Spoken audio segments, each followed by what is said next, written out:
Hi everyone, I'm Izzy Odeberg. I know many of you that are on the call, but not everyone. There are a few new names, so welcome and lovely to sort of meet you. I am the co-founder and executive officer of the Early Pregnancy Loss Coalition. We are a peak body for organisations working or having an interest in miscarriage, whether it comes to frontline support services, medical research, psychosocial support.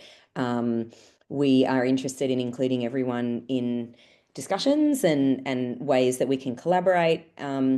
This is our inaugural webinar, and the person who was supposed to be helping me is stuck in a snowstorm. So I'm moderating the questions and hosting today. So apologies if I sound a tiny bit stilted. Our guest is Jo Muter, Dr. Jo Muter, who we are so excited to have you. Thank you. Thank you. Jo is joining us super early in the morning from the UK, which is we're very grateful.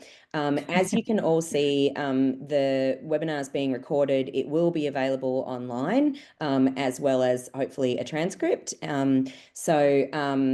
You'll be able to share that publicly once we have all the links. And just to acknowledge, I work and live on the Yalukit Willam land of the Kulin Nation. Sovereignty was never ceded. We all live and work in Australia on stolen land. The way today's going to work is that Jo will kick off with a PowerPoint presentation of somewhere between 20 and 30 minutes. And then is happy to take questions as the host. Very happy. I am going to get the first couple in and then happy to take questions. If you do have a question, please put it in the chat, or there's a phone number you can text it to as well. Jo is absolutely happy for people to jump in. If they have a question or comment or anything else, you are more than welcome to post it in the chat and I will pick up on it and add it to the conversation just for security reasons and for ease of use. That's how we're going to moderate rather than people asking their own questions or making their own comments. So please do put your questions or comments in the chat in real time. And if Jo needs to clarify anything, she's more than happy to. And with that, Jo, can I ask you to just introduce yourself to everyone? I always think it's better to let people introduce themselves rather than I do it badly for you. But also tell us a little bit about how you ended up in this area of research. I'm going to spotlight you once you start your presentation. So, yeah. Okay, great. So thank you so much for having me this afternoon. So it's generally a privilege to be here. So I'm Jo. I'm a postdoctoral research fellow in Professor Brosen's lab at the University of Warwick. I've been working in women's health research for nearly 15 years now. And we're mostly focused on the science behind early pregnancy and implantation and miscarriage and pregnancy loss. So Izzy kindly invited me to speak today following our recent publication and some of the media coverage that came with that, which was the response that we found to the paper was a bit overwhelming, but it's really struck me is how many people are invested in making progress in this space. So that's why it's really great to be among you all this morning and people who share that drive. So on a personal note, I've always had an interest in pregnancy and fertility. My older sister, is 40 and she was one of the first IVF babies to be born in the UK. I was not. But it's always something that we've had, it's been part of our kind of family conversation since I was really small. So today I'll be sharing some of the science behind a test that we've developed to better understand the lining of the womb and its role in early pregnancy. It's still a work in progress, but it is the culmination of about 10 years of our work here in Warwick. And I hope it offers some kind of useful insights and sparks some nice conversations about where we go to next together. So hopefully with that, I can share my screen. Are we all okay there? We can see. Cool.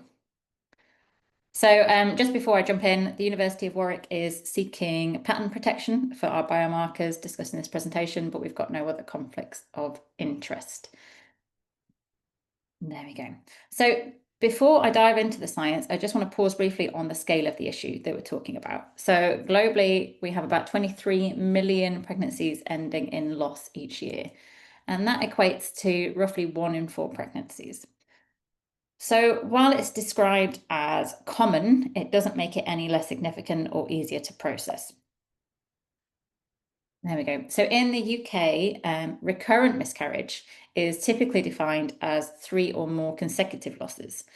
But we know that one loss can have a profound effect on people, physically, emotionally, psychologically. And for many people, there's often very little explanation as to why they've suffered this loss or any support available. And it's this gap between how common the loss is and how little we understand at a biological level that our work is trying to address. So you might think with numbers this high and decades of research, we'd have made real progress in understanding why miscarriage happens. But the truth is we haven't. We've been underserved, underfunded, and women's health has long been forgotten. So the current clinical approach is still what happens, at least in the UK, I assume, still happens in Australia. And this hasn't changed in 30, 40 years. And it still focuses on a long list of kind of subclinical disorders, kind of clotting factors, thyroid function, immune responses, infection, uterine anatomy, the list goes on and on and on. And these are often picked up on blood tests and scans and labeled as potential causes. But the uncomfortable truth is more than 50% of cases are still considered unexplained. And what's important is even those that are labeled as explained, the evidence is really shaky. Many of these clinical findings are just associations. And there's a real lack of high quality evidence to show that these things actually cause a miscarriage or that treating them improves outcomes. We have no improvement in pregnancy outcomes once we treat these subclinical disorders. So even when a label is applied, it can give a false sense of resolution. And in too many cases, it's diagnosis by default, essentially. It's not evidence-based. So if we want to move beyond this kind of guesswork, we need evidence. And not small studies, we need big data. And in the UK, we don't routinely collect data on pregnancy loss, which is something that our funders, I'm funded by Tommy's, which is a children's charity here in the UK. They're campaigning to change that. And I think there is movement on that. But in countries in Europe, in Denmark, they have been collecting data since the mid-70s. So we can use this data on an epidemiological level. So there was an analysis of 1.28 million women, and that equates to 2.7 million pregnancies from 1977 to 2017. And using this data, we can observe reliable patterns in the data. And it turns out that pregnancy loss is actually incredibly predictable on a massive cohort level. On an individual level, not at all, but in a massive cohort, it's entirely predictable. And we know that from comparative data in Japan, the data in Denmark and Japan is very similar, within a couple of percent the same. So this is happening on a global scale. This is not country specific, this is human specific, essentially. So we can begin to unpack the key risk factors for miscarriage. And from this analysis, we see 2 dominant drivers of pregnancy loss. The first is maternal age, and this is kind of what everyone knows about. So as we age, our eggs will accumulate chromosomal errors, and this is really clear in the graph here. So if you look, hopefully you can see my pointer. If you look at the bottom blue line, you can see that the chance of a miscarriage climbs slowly until about age 35 and then increases steeply. But this is only half of the story. You'll kind of notice that it doesn't show 1 line, it shows 6. So the blue line at the bottom represents a miscarriage risk if you've never had a miscarriage before. But as soon as you've had 1 miscarriage, and that jumps from the dark blue to the light blue, your risk jumps, and it keeps increasing with each additional loss.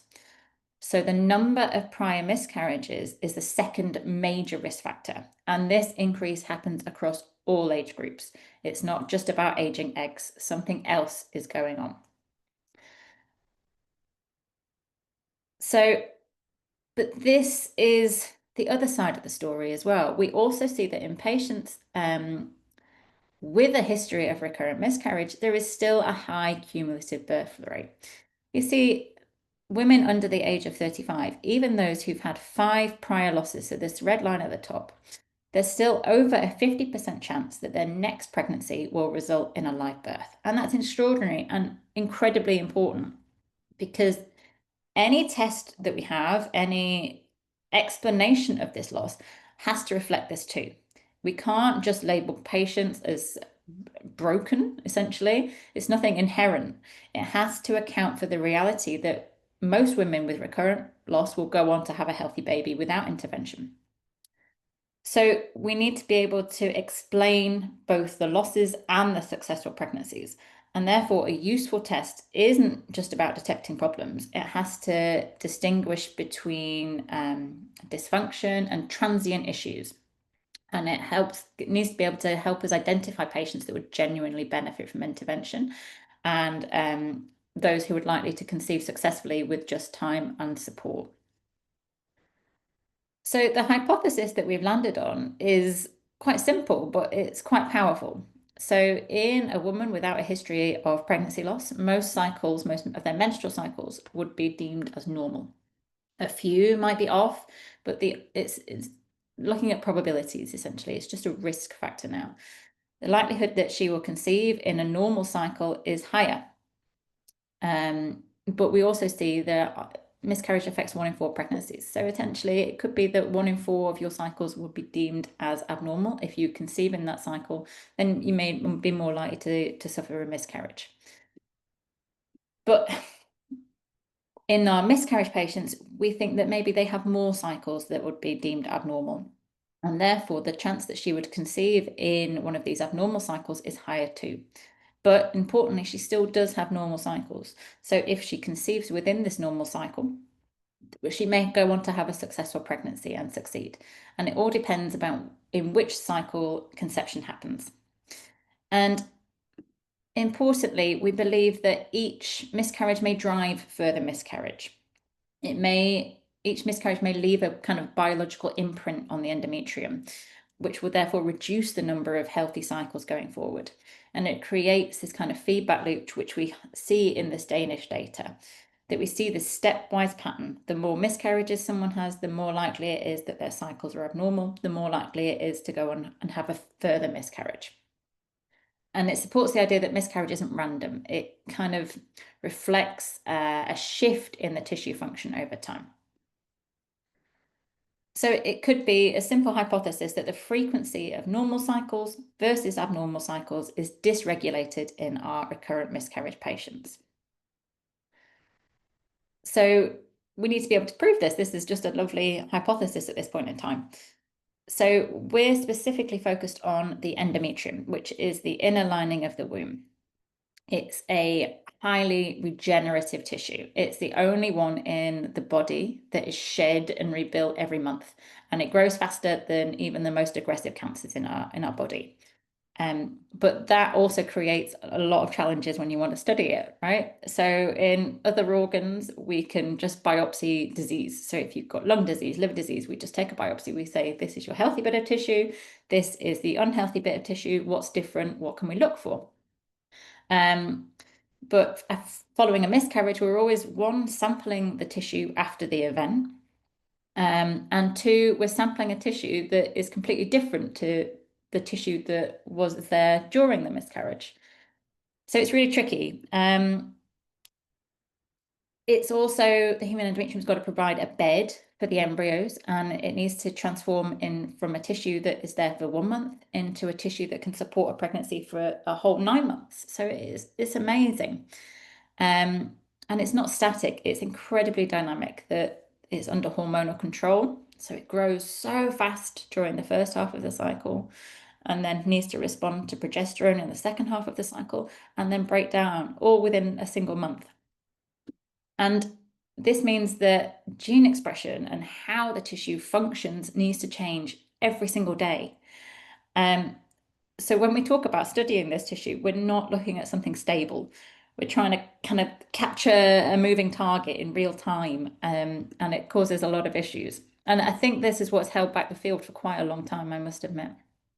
So I'm just going to show you a quick video because it's kind of one of those things that's better seen than me trying to tell you about it. So what you're watching here is an embryo interacting with womb lining cells. These are called stromal cells.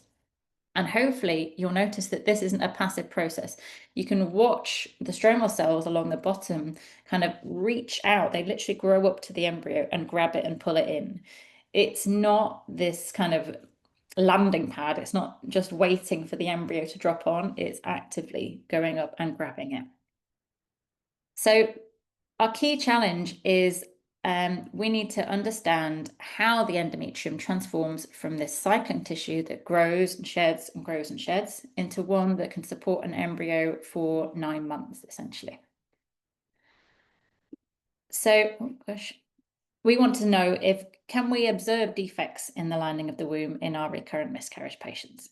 And this is the work that we've done.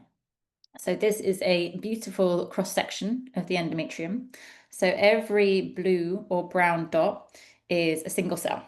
And it's a really lovely example of how complex the tissue is. It's not just one uniform layer. It's made up of lots of different cell types.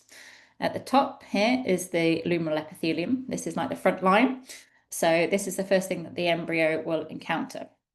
These kind of strange blobby shapes are the glands, and they provide nutrition for the growing embryo until the placenta takes over at the end of the first trimester. The brown cells are uterine natural killer cells. They have a really bad name and bad marketing on their part, but they're actually really important and essential in pregnancy. You've also got blood vessels lined with endothelial cells, and all the tissue that's in between are called stromal cells. And these are the bits that I'm most interested in. So this is where we go into a bit of the science, and hopefully I'll be able to explain this simply. So traditionally, if you wanted to study gene activity within a tissue, we'd take a biopsy of the tissue, mash it up, and measure the overall level of the gene expression in that tissue. It's kind of like a soup. So, but the problem is you would lose any resolution of, if it was a soup, what those vegetables were to start with. It's all blended up together. You can't tell where they've come from. But around 6 or 7 years ago, there was an advent in the technology called single cell RNA sequencing. So rather than making a soup, you are pulling out each individual ingredient one by one. So here in this image in the middle, you're looking at about 60,000 cells from 12 different biopsies from 12 different women. And each tiny dot is a single cell. And cells with similar activities kind of cluster together. So we can identify immune cells, glandular cells, epithelial cells, and this big purple mass in the middle is our stromal cells, the ones that I'm really interested in. And what we did was we took these samples at different time points after ovulation. So assuming ovulation happens at day 14, which we know it actually doesn't, but it's the kind of standard protocol still. We took biopsies 5, 6, 7, 8, 9, 10, 11 days leading up to menstruation. So therefore we can track how the stromal cells transform over time. And you can see that the red cells here in the stroma are early, and then we move through time and the gene expression pattern changes completely, and it changes day by day. This is kind of an hour by hour resolution. And this transformation process through this thing is a process called decidualization. And this decidualization, it happens every cycle. It happens whether or not an embryo shows up. It's under maternal control, but it's absolutely critical if implantation is going to succeed. And this is the key window we're looking at here. It's about 6 to 10 days after ovulation. This is known as the window of implantation, and this is where the embryo can, the really defined time window where an embryo can implant. So as we move through the window of implantation, it lasts probably about 4 days. The endometrium doesn't just sit there waiting for an embryo, it has to change. So at the start of the window, we need cells that are kind of pro-implantation. So these are the ones that will grab the embryo and bring it in. These will support the actual implantation. But then those pro-implantation cells need to transform into cells that will support that embryo into an ongoing pregnancy. And this shift has to happen at the right place and the right time. So too early, and we've not got enough pro-implantation cells, and it can't grab the embryo, and that may result in implantation failure. And we often see that in patients who require IVF. But if that transition happens too slowly, we have plenty of these pro-implantation cells, so they'll happily grab the embryo. But then if they don't transform into the supportive cells in time, that embryo, although it's implanted, cannot be supported, and that's what we see in our miscarriage patients. So we've found that we can look at these cells, at these pro-implantation cells and these supportive cells, and mark them. We put flags on them. So these are the genes that are kind of their flags, their markers of these populations. We have DIO2, which marks our pro-implantation cells. You can kind of think of those as like the nice welcoming cells. And we have PLA2G2A. These are just names. It's low in the early cycle and then stays high. And these are the ones that they're needed to support the pregnancy as it goes on. So once we knew we were looking for DIO2 and PLA2G2A, these are our markers of our two different populations, we can measure them across the window of implantation or across the whole cycle. And you can see that DIO2 is high in the proliferative start of the phase. It drops down during ovulation and then comes back up just prior to menstruation. And we see the mirror image with the PLA2G2A. So they change over time. And once we knew what we're looking for, we could look at them down the microscope. So hopefully you can see here we've got a left and right panel, and they just show the same thing essentially.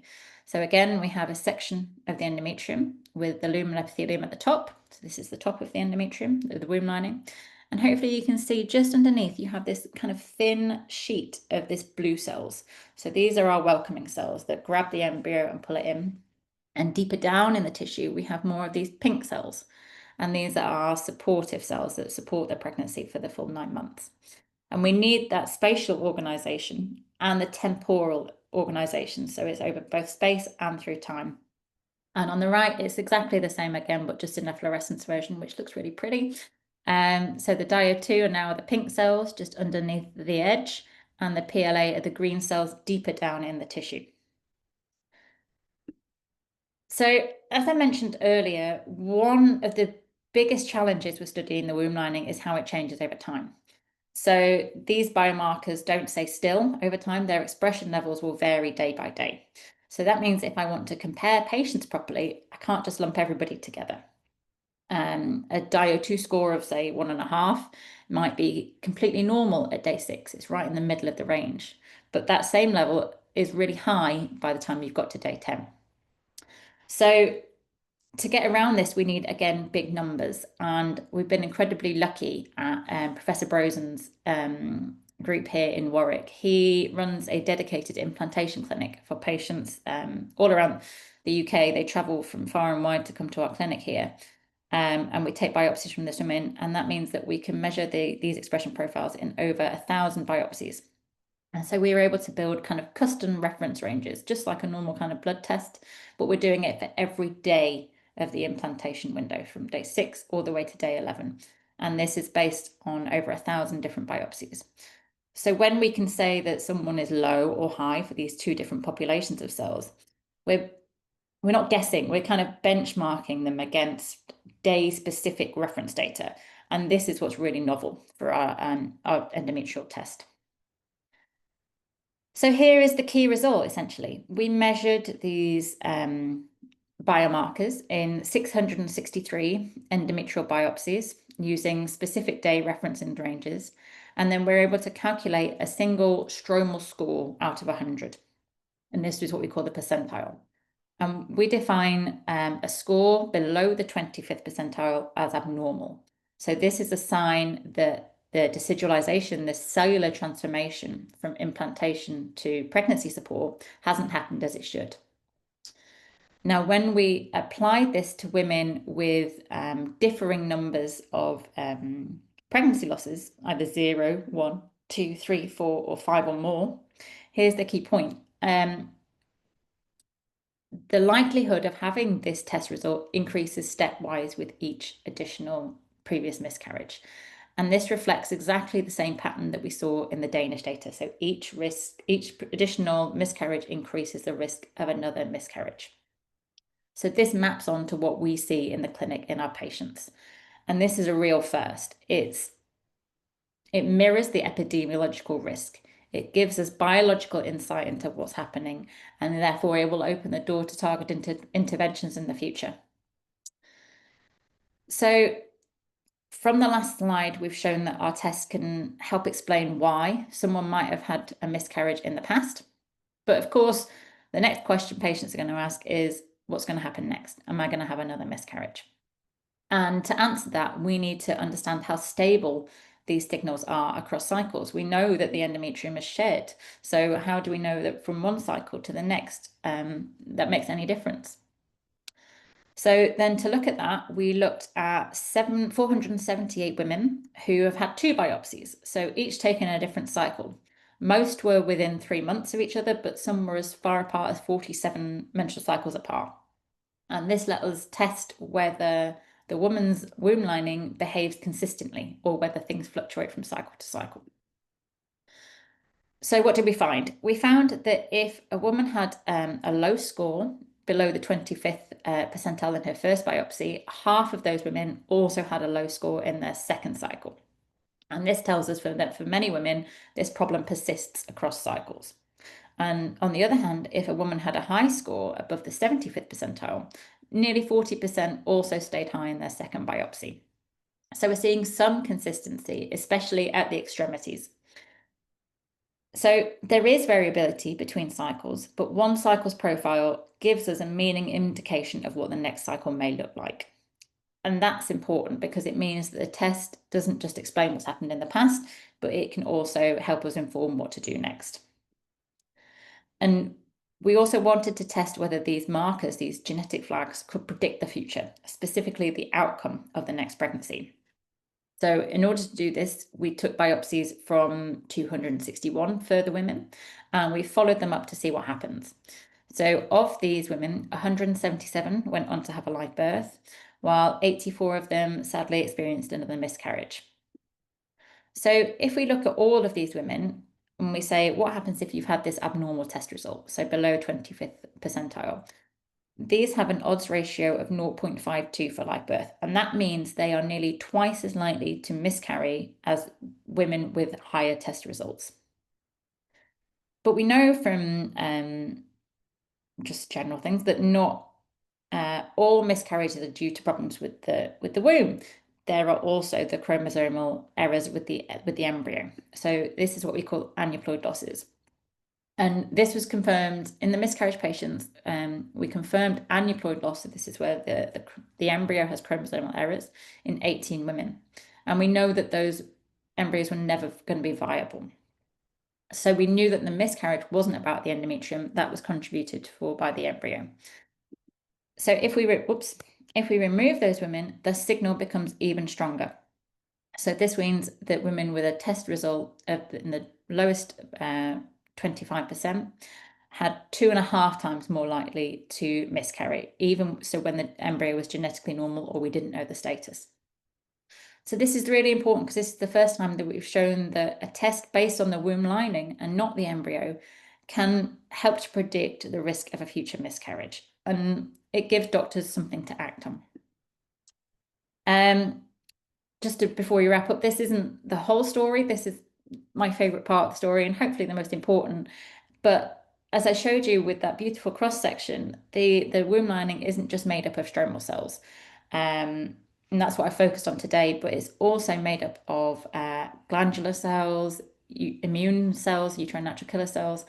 So our test that we run here at the implantation clinic looks at our lovely 2 stromal biomarkers, but we're also using glandular biomarkers to look at the timing to see how fast or how slow it progresses through the window of implantation. We look at uterine natural killer cell markers, which are the key immune cell regulators. And we're also now looking at plasma cell markers, which are another immune population, which may be indicative of like a low-grade infection within the endometrium. So with these kind of 4 modules, we're digging even deeper into the biology here. And this allows us to support our clinic in offering really personalised care to our patients. So just to wrap up, we believe that the digital endometrium function test, that's the name of the test, I probably should have said that at some point, it really marks a major shift in how we approach miscarriage care. It's built on biology and it's backed by robust data. And for the first time, it helps to explain why miscarriages happen in the form of the endometrium and what might happen next. And that just leaves me to thank you all for your attention and thank all of our funders and collaborators, and especially our wonderful patients who have made this work possible. I'm really happy to open up the questions. Thank you. Thanks so much. Can you hear me? Am I all I on? can. Yes, fantastic. Okay, just a reminder that today there's no cost. It's a free event. If you want to support the work of the EPLC, I'd encourage you to make a donation. Thanks very much. Now we go to questions. So I suspect that there are no questions in the chat, guys. So if anyone would like to add a question, please do type it in the chat or text it to the number that's the phone number that's at the top of that chat window. So I think really I'm going to kick off because I get hosts' rights to ask the first couple of questions. I think that from here, I guess that the questions will take 2 different paths. The first path is about the test. How does the test work? What's the cohort? How is the pilot working? Have you got any results so far? That sort of thing. But also, what's the treatment here? Because we haven't talked about treatment. So let's start with the nature of the test. If you could tell us a bit about, the pilot process, where you're at in the process, what is the cohort? How are you identifying potential participants? I mean, if I don't want to overload you, but just if you could give us a No. full rundown of the test and the process, that would be amazing. Yeah. And by the way, Sure. that So presentation was absolutely amazing. Thank you. thank you. Thank you. It's not a pilot, I guess, as an opener. So Professor Rosens, who I did my PhD with, and then I've stayed here for a long time now. So when he moved from London to Warwick, him and Professor Quemby set up the implantation clinic. And that was on the basis of a different test called the NK cell test. And that's where we would take a biopsy and measure uterine natural killer cells in the biopsies. And the data we were getting out of it wasn't brilliant, essentially, and it wasn't particularly wasn't serving patients. We saw no change in outcomes. But the clinic is a strange beast in the fact it's in the UK, we obviously have the NHS, which is a free public health service, for those who don't know. But our clinic is self-referred, so we don't need a GP referral for patients to come to our clinic, but it's patient funded. So patients will pay to come for the clinic. It's a smaller fee than you would have in private healthcare, but it's an NHS patient funded clinic, which is quite unusual. So patients just self-refer from all over the country. We also have patients from Europe. We've had patients from the States come over to the clinic, and it's an experimental medicine clinic, essentially. So they donate their tissue to research, but then once we figured out we had these biomarkers, we implemented the new test in the implantation clinic, and we've now tested over 1,500 women with the new test. And Professor Brosens will then look at the test results and decide on the personalised care for those patients. So our cohort is self-selected, essentially. These are just patients who self-refer. We have patients who have suffered many miscarriages, 10, 15 miscarriages. We have patients who have never had a miscarriage, but are having IVF treatment and want to have access to the test as well. So our cohort is quite complex. Not all miscarriages are the same as well. We're trying to dig down deeper into our data. We're now particularly interested in missed miscarriages, so where there's no overt bleeding, but then when you turn up for the scan, the embryo has not developed. So we're trying to dig down deeper into those different kind of types of miscarriages as well. I've forgotten the next part of the question. I'm sorry. The treatments. Sorry, I'm on So we're mute. just going through, any aspect of the test really that Mm. I want to know all about it. So, So so the in patients will terms of, come.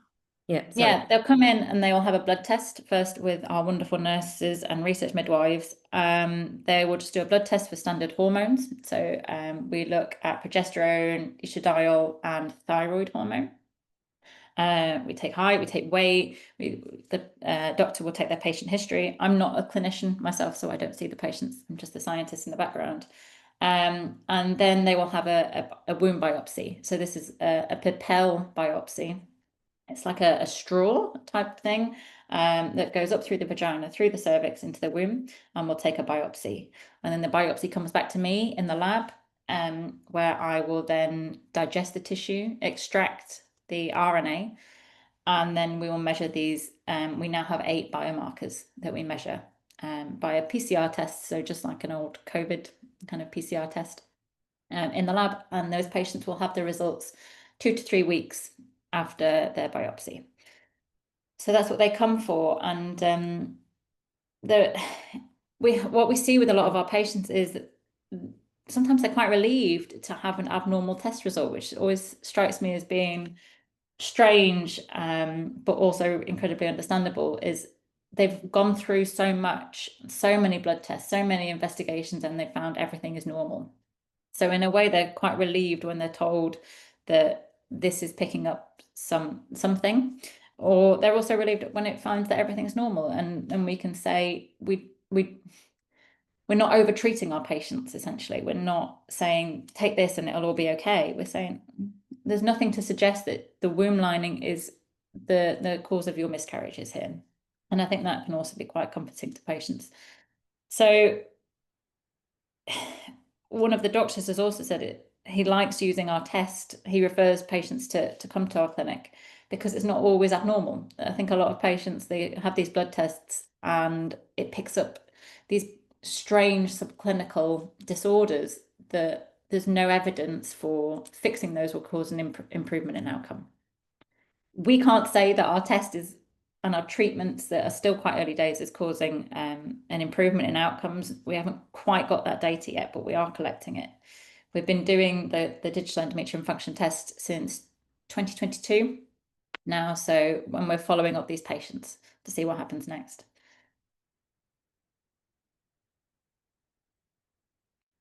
So I guess that leads to the question of how, like, if you're doing these tests and you don't necessarily have a treatment that you know is working, it sounds like are you Mm. testing treatments, or where does We're, that we're leave the testing. patient? Like, I guess what treatments are you testing and how do you, Mm. yeah.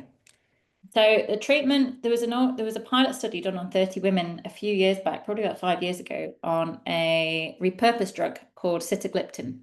And it's a drug that is used in diabetes care routinely. So it's got a lot of safety data. It's safe to take. And what this pilot study showed is that if our patients take sitagliptin for 3 months, then there was an increase in the recruitment of stem cells into the womb lining, and that was the design of that pilot. This was prior to our test, but now we've gone back to those samples and we found that we can improve the balance of those subpopulations with the sitagliptin. So we looked at the placebo arm and we looked at the sitagliptin arm, and the sitagliptin arm improved those biomarkers in those patients significantly. So because we're this experimental medicine clinic, our doctor can prescribe sitagliptin to our patients if we see an abnormal test result, and he does that. And we're in the process of following up those patients. We have had anecdotally lovely success stories that women who have had sitagliptin have gone on to have successful pregnancies and had babies.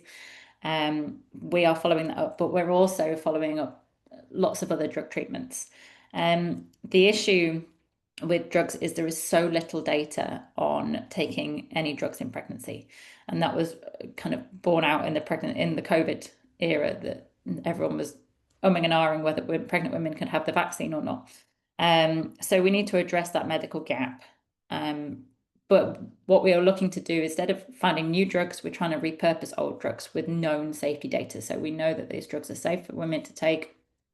But we can assess it quite quickly now in the lab. We've got those pipelines in place and we've got the test enabled to evaluate those treatments, essentially. Instead of evaluating by waiting 9 months to see if a woman has a baby, we can take a biopsy, incubate it with a drug, and see if it changes our biomarkers, which we know are associated with an outcome. We can use it as a proxy, essentially. So we've got the model now in the system. And yes, just to answer Sean's question, we are hopefully planning randomized control trials, but they're so expensive to run and a nightmare to do on pregnant women who are planning pregnancy or are pregnant. That's always going to be the issue. We've got some other questions in here which I'm going to put to you, but just one very, very quick one before. You're not allowed to look at the questions. I have to look at the questions Oh, and I'm sorry. going to answer. That's outrageous. Popped up. I'm joking. I'm joking. No, I just wanted to very quickly just check with you in terms of like when you said you went back to this other study, was that all through the National Tissue Biobanking or the Tissue Banking Unit that's overseen or was set up by Leslie Regan? Is that how No, you're it able wasn't. to It go was an back and in-house. cross-reference? Okay. It was an in-house one, so we Gotcha. had access to samples in our freezers. Mhm. We do work alongside with Leslie Regan as part Mhm. of the. Tommy's, yeah.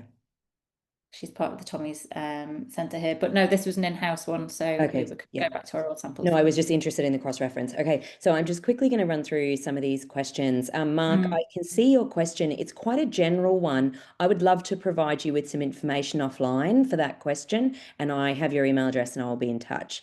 Rashmi has asked, apologies for using people's first names, can digital EFT guide us regarding the ideal day of embryo transfer?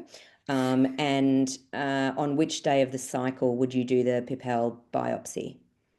So Pipelle biopsies, I think you can do at any point in the cycle. In the proliferative phase in the first half before ovulation, the endometrium is quite thin, so you might just get a very small biopsy.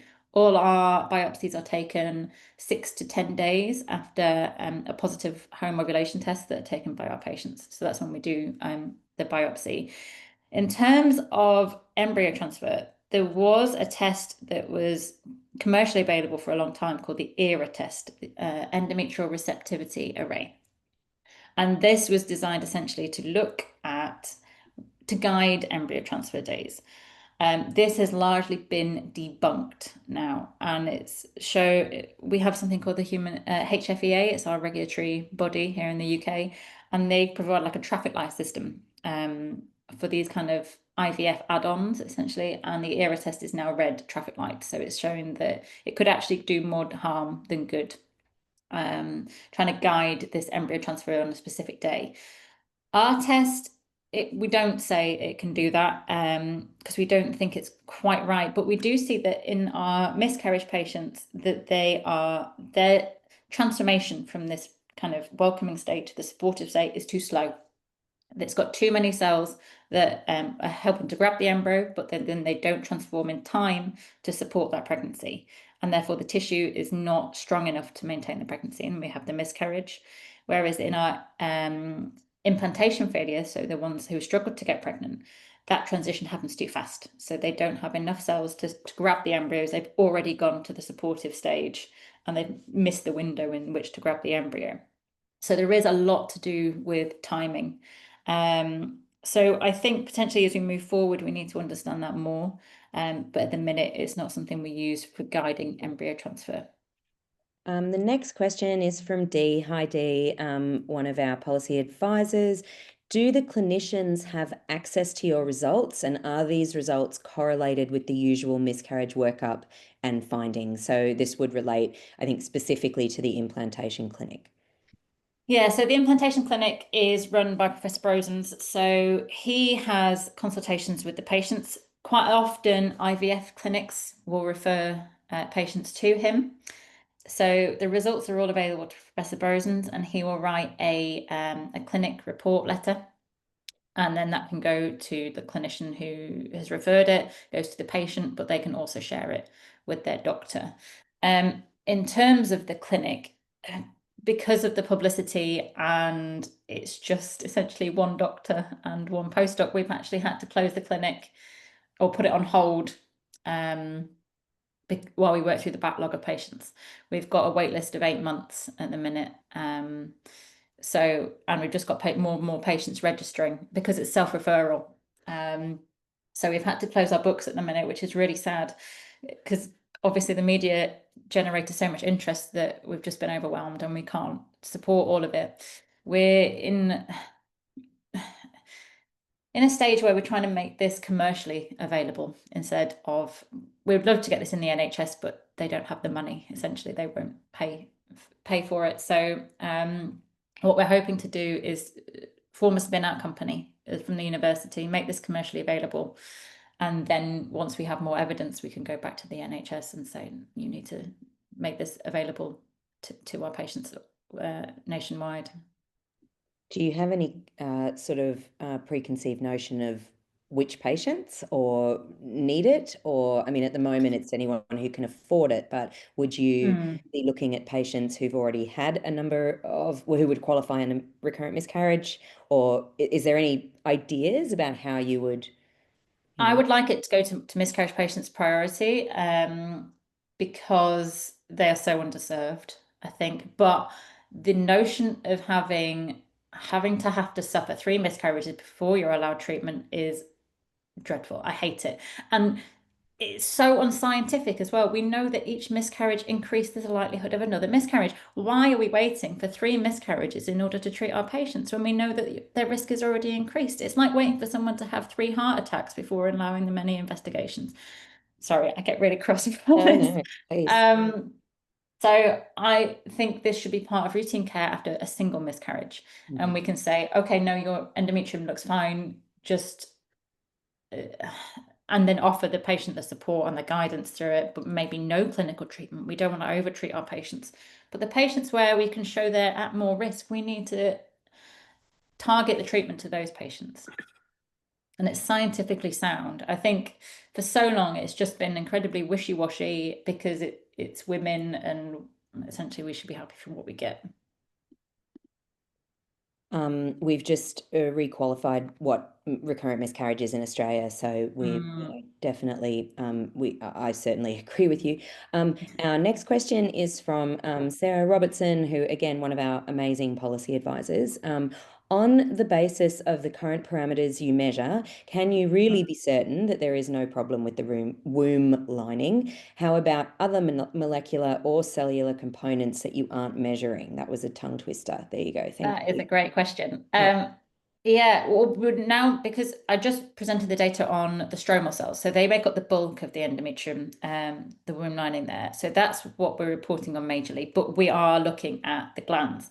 We're looking at the NK cells. We're looking for subclinical infections now. We've got 8 biomarkers and we're trying to cover the whole cellular compartments of the endometrium. We're trying to expand into T cells and endothelial cells. So we can never say for sure, look, what we can say is that we can't detect any problems within your womb lining. No one can ever say there are no problems, but we're trying to be as thorough as we possibly can. We give scans, we measure hormones, we measure the thickness, which we've never found any associations with, which is quite interesting. But now we're measuring the stroma, we're measuring the glands, and we're trying to deep dive into miscarriage, endometriosis, chronic endometritis. So we are incredibly lucky that we have access to this large amount of biopsies that we can study this in detail. And in terms, I just want to throw one more addition into that question, which is inflammatory cytokines, which travel around the body, and we know that this probably contributes or can contribute in a multitude of ways in the implantation space.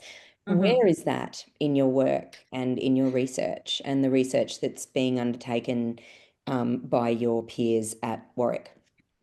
So the inflammatory cytokines, it's the decidual reaction is an inflammatory response. So this is quite important in the fact that you need some of this inflammation, but you need to be able to constrain it. So it needs to be a pro-inflammatory response. This transformation from these welcoming cells to the supportive cells, that is an inflammatory response. But you need to be able to curtail it. If you let it kind of go too far, then it will result in a pathology. So we can measure the inflammatory cytokines as part of the decidualization response. It's not something we've been particularly focused on, but the markers that we look at are markers essentially of inflammation. PLA2G2A is a pro-inflammatory marker. So we're looking at those cytokines kind of in proxy. I'm thinking more around like, external exacerbation, whether that's smoking or pollution Mm, or any of these things that mm. we know can increase their presence in the body. In terms of environmental factors, it's it's not something we've been particularly interested in. I think smoking obviously will have an effect on miscarriage. That has been well proven.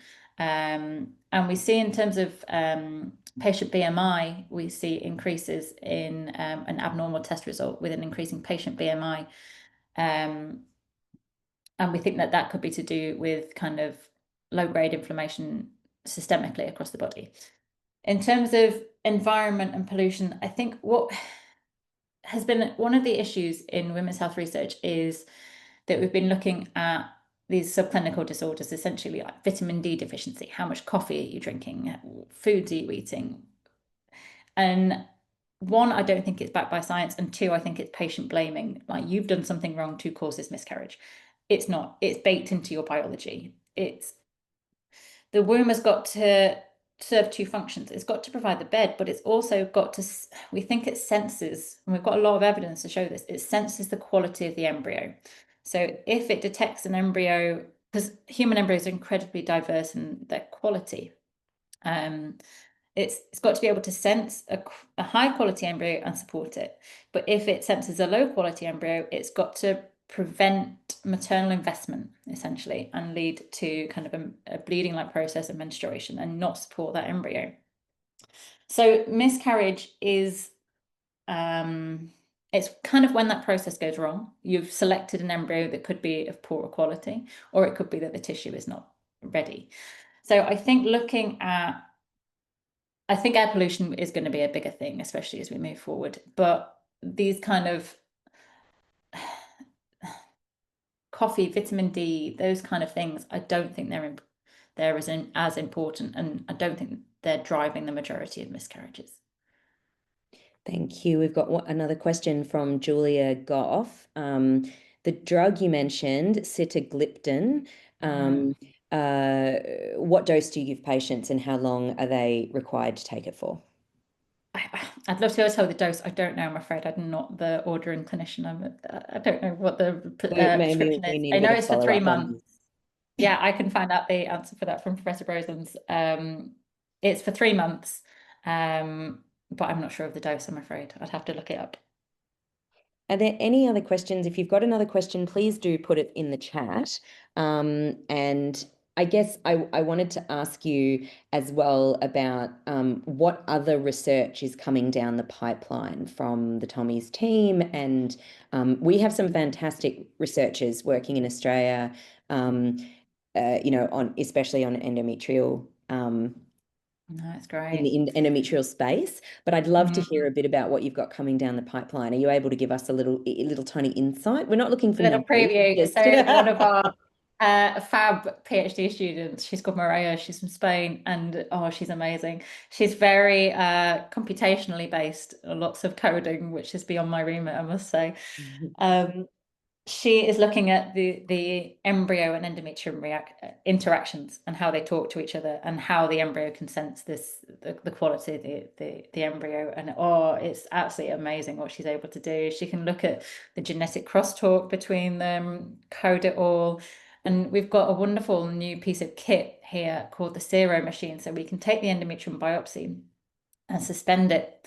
And it's like in a little tiny whirlwind hurricane in the tube, and we can incubate that with drugs. So we're going on to drug screening. But the test underpins quite a lot of the biology because we can use it to evaluate the treatments, and we can use it to evaluate how things are responding to embryos as well as drug treatments. And if we're able, the dream, which we would love to get to, is to be able to find the thing in the embryo that is signaling to the endometrium to infer its quality, because then you could use that in IVF, right? You could check to see what that signal is and if it's there in those right embryos, and so you could pick the best embryos, because we know that that's the rate limiting step in IVF. There's so much more. There's so much wonderful data coming out. It's really exciting. We're doing spatial transcriptomics. We're looking really at RMM, so recurrent miscarriages. We're really interested in those at the minute. The endometritis paper should be coming out, and we've got a lot of work on uterine natural killer cells as well. So it's a lot. But yeah, it's really, I've been here for 13 years, so I wouldn't stay if I didn't love it. I'm still just as passionate as I was when I started, I think. Oh, we've got one more question. Do we squeeze it in? Hmm. We're going to try and squeeze this in really, really quickly. Okay. Hmm. Are you presenting at the AEPU conference in Scotland? That's just a yes or no. I will hopefully, Hopefully, yes. hopefully, Yeah, hopefully. If the hopefully, test hopefully. results are abnormal, can Uh-huh. they guide management of such patients, or is it just for diagnosis or finding the causal biology at the moment? Will it So just because it's the experimental clinic, if we find an abnormal test result, Prof. Brosens will treat with sitagliptin if it's abnormal and if there's indications for doing so. We've had a patient who we picked up this subclinical infection with the marker for chronic endometritis, and we've been able to follow her for 3 cycles of biopsies that she's had, because we found there was really high levels of a very abnormal bacteria within the white lining of her womb, and she will need to come in as inpatient for really high dose antibiotics, which we would not have found if we'd not done the test on her, and would not have been found just by routine testing. Um, so it does guide clinical care. It definitely does, but it isn't an experimental medicine clinic at the minute. But we're hoping to expand this out. So we did put an hour and a half in the diary to allow for any technical issues, given that Joe is halfway across the world. But we will wrap up now. I think an hour is as much of Joe's time as we were able to take without I any need a technical very big difficulties, which I coffee. am extremely happy we didn't have. A reminder that today's webinar was free, and if you have enjoyed it, please do feel free to donate to the EPLC to support our work.